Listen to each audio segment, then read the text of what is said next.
Hey everybody, it's Lon.TV, and a couple of weeks ago, a lot of you wrote in, like 20 of you, about this computer, the Kangaroo Mini PC. Actually, mine is on right now because it has a battery on board.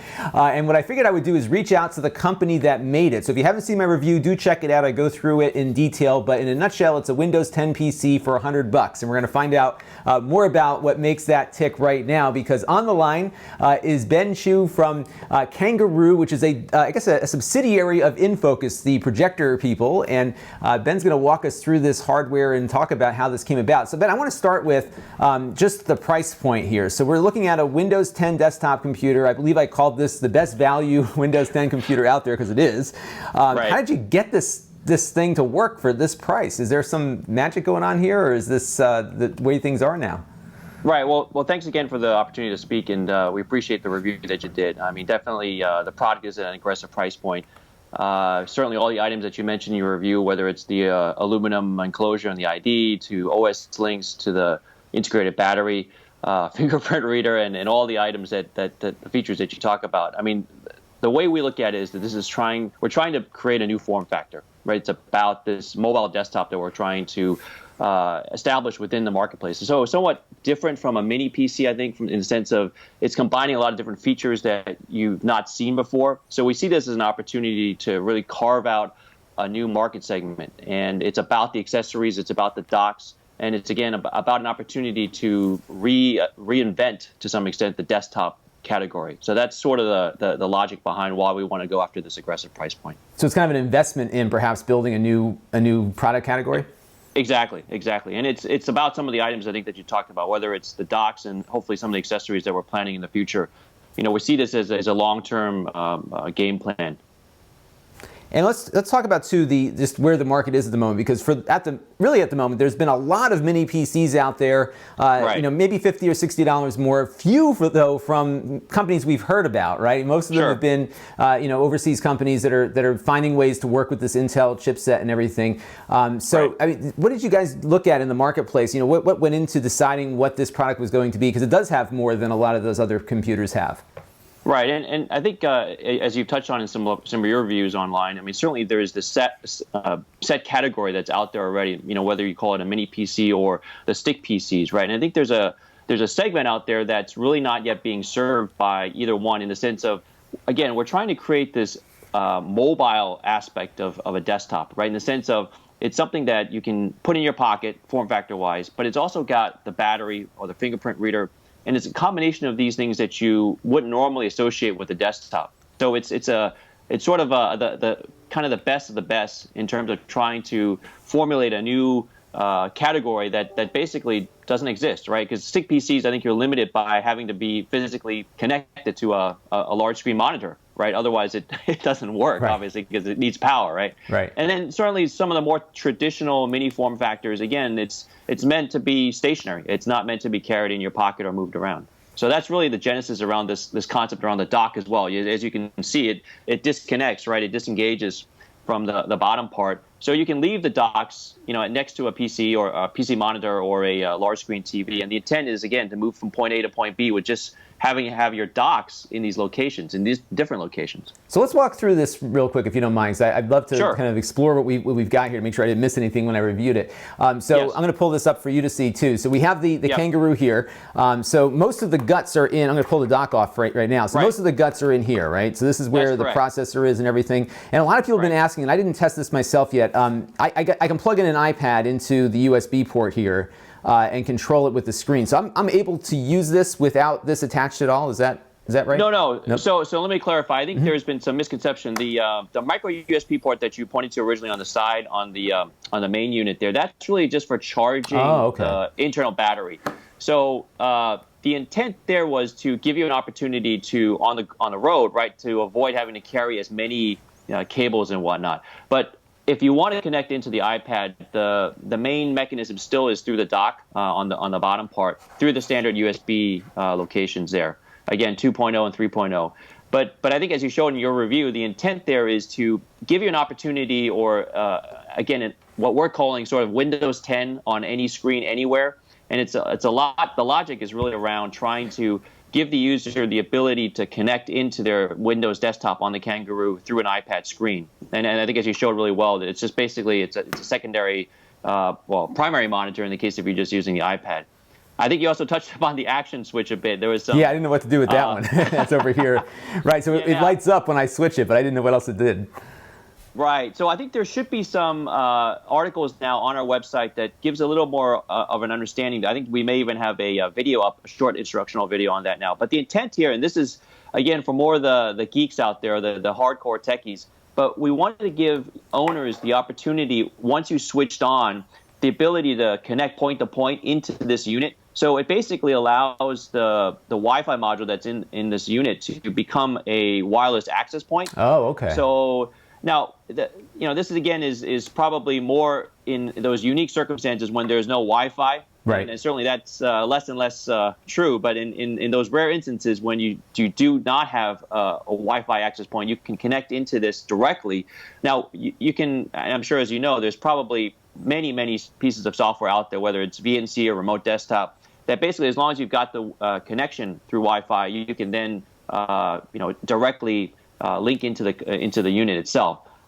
Basically, there is a little app that we provided that gives you the ability to change the Wi-Fi access, change the name of the access point, as well as change the password. So again, it's really to provide sort of the infrastructure ability to allow you to access it, but we didn't necessarily want to make it a key selling point, because I think there's already too many items out there. People might get confused, like, okay, here's another item in the laundry list, right? And that's a very good point, because we're seeing now in a lot of products, I'm thinking of the new Apple TV and a lot of some of the features of the new iPhone too, where they just purposely left things out of the instruction set. You know what? Figure it out, or you find it later, and then you can maybe dig in a little bit more detail. So how do you decide what to sell and what not to sell on something like this?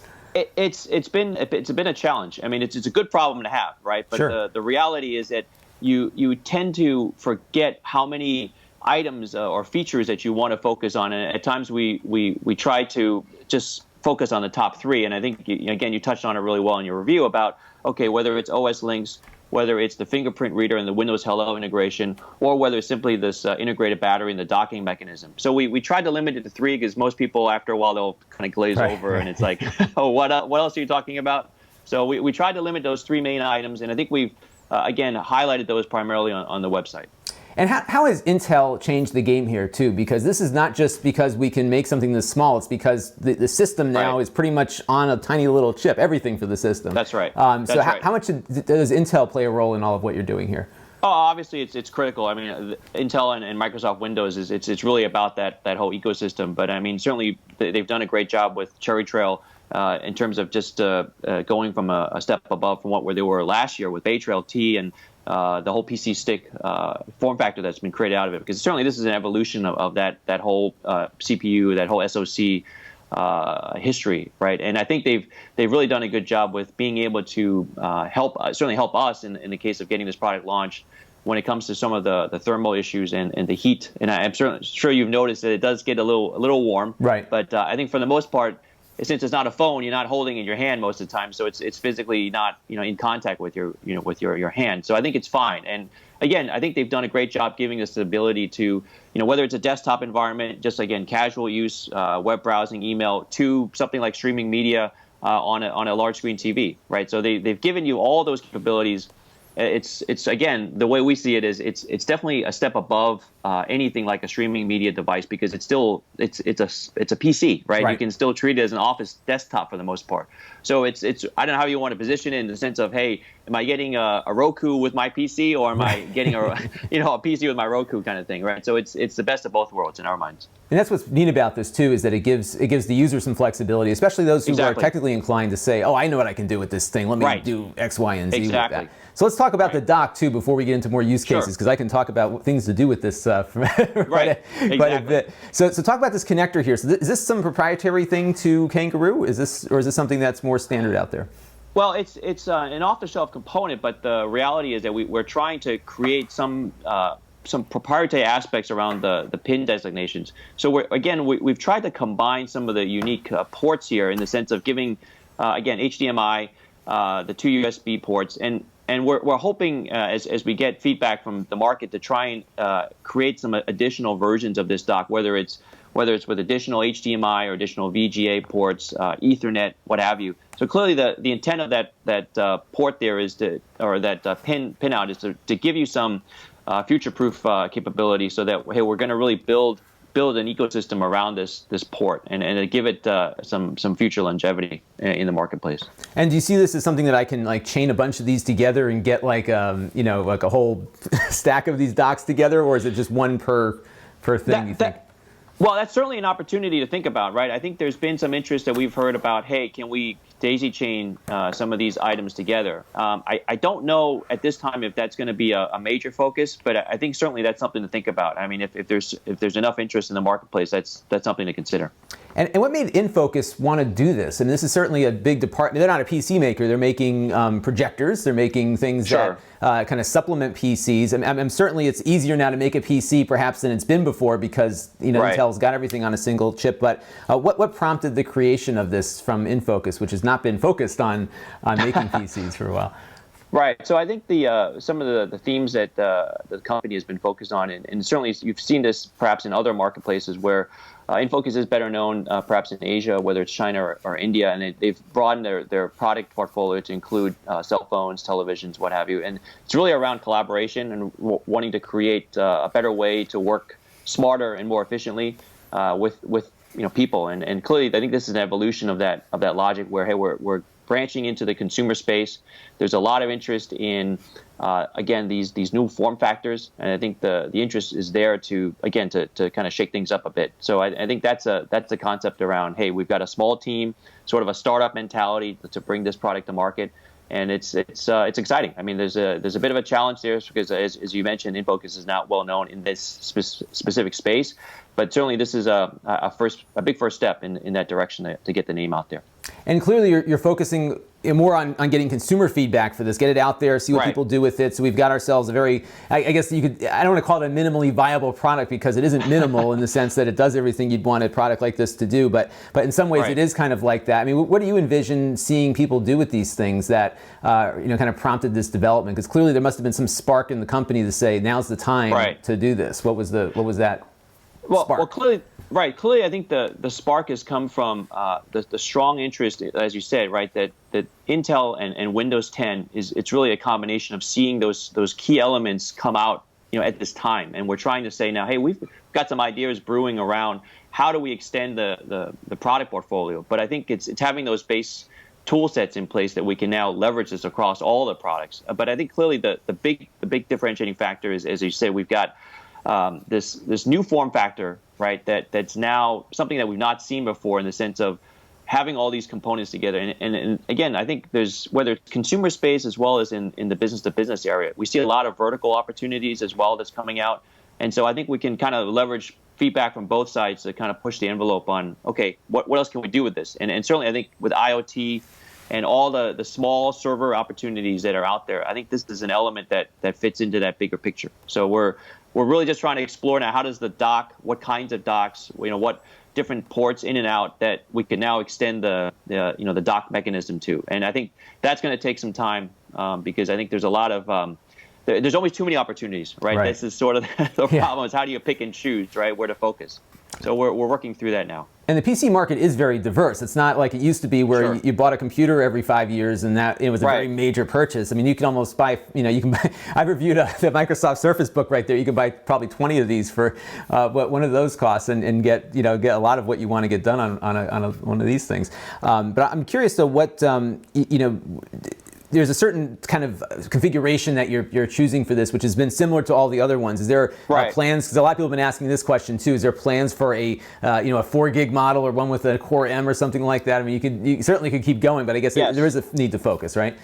Right, and I think the point about having the different configurations, the modularity, that's sort of been the real spark around this, because what we've seen is a trend, obviously, certainly with Apple, is to integrate all the components into sort of this very fixed sort of set of SKUs over the lifetime of the product. And we see this certainly like with all-in-ones, where you may have this great screen, but it turns out, hey, I don't necessarily need the latest and greatest from Intel, whether it's an i5 or i7, but all I need is some sort of fairly well-powered device, which is kind of what we're saying is good enough for most people. And I think you've touched on this other excellent point, is that when do we integrate or upgrade into something like a 4 GB version or a Core M version. And I think that's the question: is do we see enough demand in the marketplace to really drive that level of going further up the the good, better, best, the marketing logic, right? And typically we're trying to start with a good SKU to try and hit most of the key segments. Whether it's mobile professionals or families or just your typical millennials, right? And I think that's the challenge now, right? Is that the problem is that there's so many segments out there, right. And how do we get just enough to kind of get things going? And this is sort of the intent around. Let's keep it simple, right? With too many configurations, people are going to go, well, do I pick A, B, or C, and then they get lost, right? So we're trying to simplify and keep the portfolio simple, at least at the outset, and try and, again, gauge demand and interest from the marketplace. I think there's some degree, too, is that the low price might also harm you to some degree because people Sure. have this vision. I mean, it used to be the computer was $1,200 or $1,500, right? I remember e-machines back in like 99, 98 when those came out. $400? Come on, and now $400 has become the baseline. So I guess to some degree, you've got to do some convincing the people that this is actually usable at this price. I mean, is that something that you're dealing with? Yeah, no, clearly the $99 price point is to gather and get attention from the marketplace, to open eyes. It's a good story you tell there about the e-machines, because clearly that's an intent here, is to try and really shake things up a bit, right? And the question now is this something that is where we want to be longer term, right? And I think that's where we kind of have to bring in the docks and accessories and say, hey, this is a part of a bigger story to create this new form factor. And can we get real market acceptance? Because I think, as you saw last year with the PC stick, there's some, I think, confusion. Like, what is this thing? Is this real? It's almost too good to be true. Right. But I think now, over the past 12 to 18 months, it's established itself as a real form factor, right? And that's again a very similar intent from our side: is can we establish this mobile desktop as a new form factor for the for the PC industry? Because that's when we have seen a lot of sticks. We went from having no sticks to a lot of sticks in a very short period of time. And what's also been interesting too, especially when you look at a small form factor PC, is that we're now looking at performance in some areas 20 or 30% better than it was a year ago, with prices now a half or a third of what they are. Do you see these prices continuing to plummet, or do you think $99 is where we're going to be at? Because you still have to buy the Windows license, right? I mean, there's still some expense here. For sure, and I mean, we're seeing a lot of what you articulate, right? Is that it started out around I think $149 price point, and it's dropped down significantly, and our expectation is that it will plateau at around this $99 price point. And again, that's sort of the key logic around why did we want to start with 99. Is that we just wanted to kind of cut away all of the concerns about, hey, is this just a race to the bottom? But I think what we're going for is that this is the floor, right? We believe that this is where we will need to be going forward. It really is a good price there. And let's just, before we wrap up, let's talk about some of the challenges that go into making something like this. I mean, obviously you have to convince people in the boardroom that this is a good direction to take. Clearly, developing something like this is not cheap to do. But what were some of the challenges that you faced in integrating all of these components into something like this and still trying to hit that price point? Yeah, I mean, clearly there's been a lot of internal product development around this. It's taken quite a bit of time, and I think, like you said, the convincing is around making sure does the business strategy work longer term, with all the components and all the costs involved. But I think the key concern from our senior management is that we wanted to get acceptance into the marketplace, and I think the willingness is there to really invest in this mobile desktop form factor. So I think it's been an evolution internally to try and get to that point, but fortunately we've got the full support from senior management to push this out there. So I think obviously you see it there today in the marketplace, right? Right. So. And it's good, and they're selling, and Newegg is now rationing them to two a person. So yeah, it's definitely been well beyond our expectations for the first 2.5 weeks now of the launch. I mean, it's definitely exceeded our sales targets, and I think from fortunately, like you said, it was on back order for several days, and it's it's taken a little bit of time to kind of get the machinery going to ramp up, but we should be okay now, as we head into the holiday season. Right, and you don't know, really, right? You don't know what the market is for this. It's a new category. It's exactly. Yeah, and one of the things that I really like about this price point, especially, is because I'm on my local board of education in my town, and one of the things that we're always talking about is how do you make sure that every kid has access to the same technology that other kids have, and this is one of those differentiators where you can really get to an equal footing, where every kid, every family can choose to have a computer for every kid now versus the one they all shared, and I think that's a really big consideration here. Go ahead, sorry. No, it's really quick. I think the point you make there, certainly with the education market, is that the things that you end up keeping are the monitors, the keyboards, and the mice, right? Those things really don't ever go out of date, and that's sort of the intent, is to create that, again, the modularity. So, hey, if we do want to upgrade, for every child going forward, hey, just swap out the main module, right? Everything else stays the same. So, and with TVs dropping in price, I mean, you can go to the Black Friday sale and get a TV for $30. Exactly. You got your monitor, and you can buy a cheap keyboard, and you're good to go with that. One of the things I do like to always kind of end these reviews with these interviews with is kind of an idea of how you got to where you are in your career, because a lot of people watching are young. They're at the start of their careers or start of their education in some ways. So what path did you take, and what kinds of things do you have to know and learn and get through experience to be able to build a product like this? No, I think certainly from a personal perspective, it's taken a number of years being in the industry to get to this point where we can feel like personally be involved. And I think we've had a great opportunity, just again, like I mentioned, this sort of a startup mentality for this small team.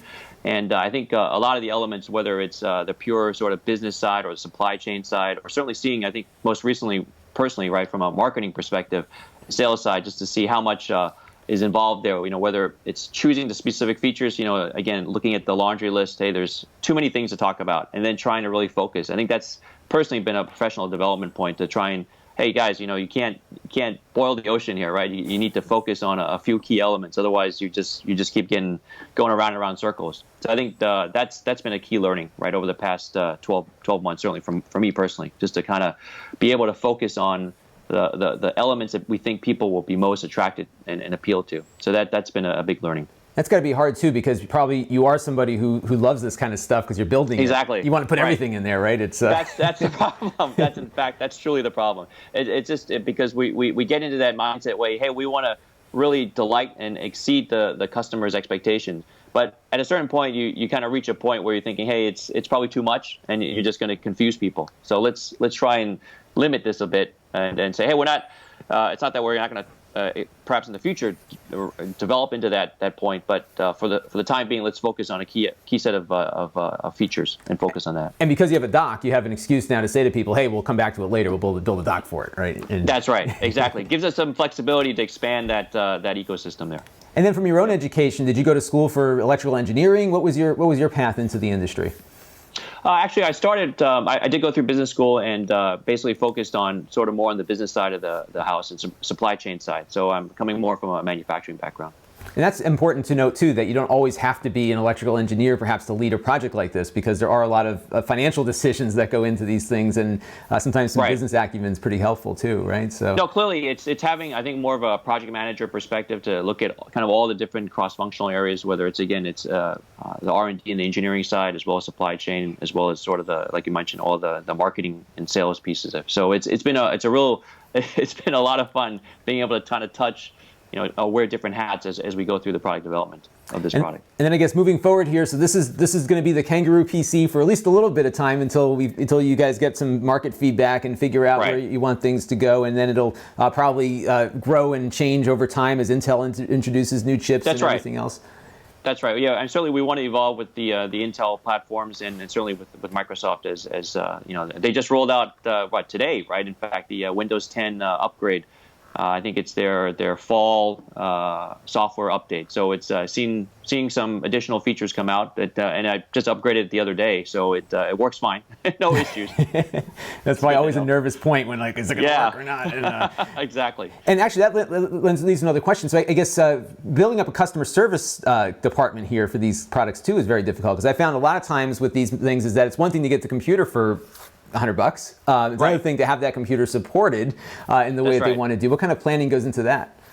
No, I mean, you've touched upon a really good point, right? Because I think there's been a lot of interest, and we've seen a lot of questions come up, whether it's on the Newegg side or within some of the InFocus feedback that we've gotten through emails. And customer support is crucial, right? As now that we've gotten the product out there, the whole viability longer term is around sustaining this product, and customer support is crucial to that. So we're leveraging a lot of the existing infrastructure that's already in place for InFocus as a global company.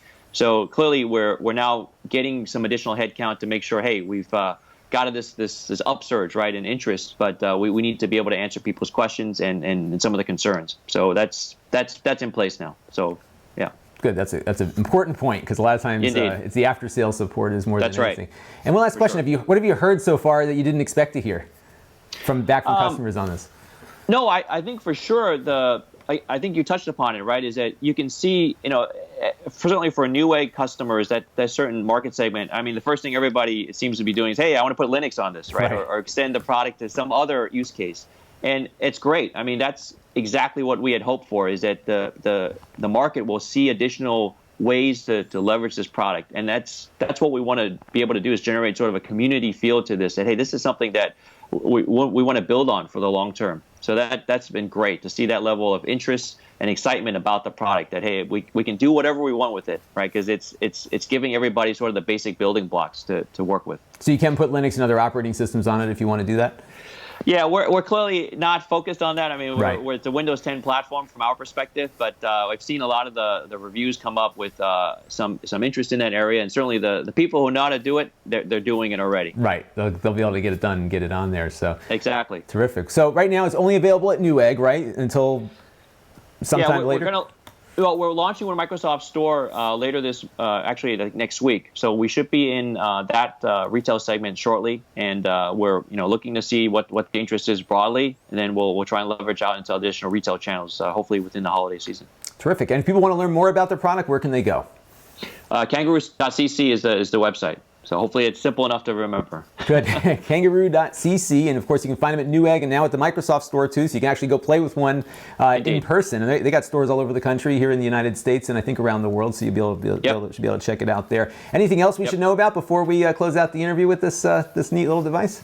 No, I think you've touched on all the key points. And again, it's something that we think a lot of people have interest in for various use cases. But it's definitely Windows 10 anywhere, sort of the tagline. And it's the mobile desktop, right? We're hoping to create this new form factor.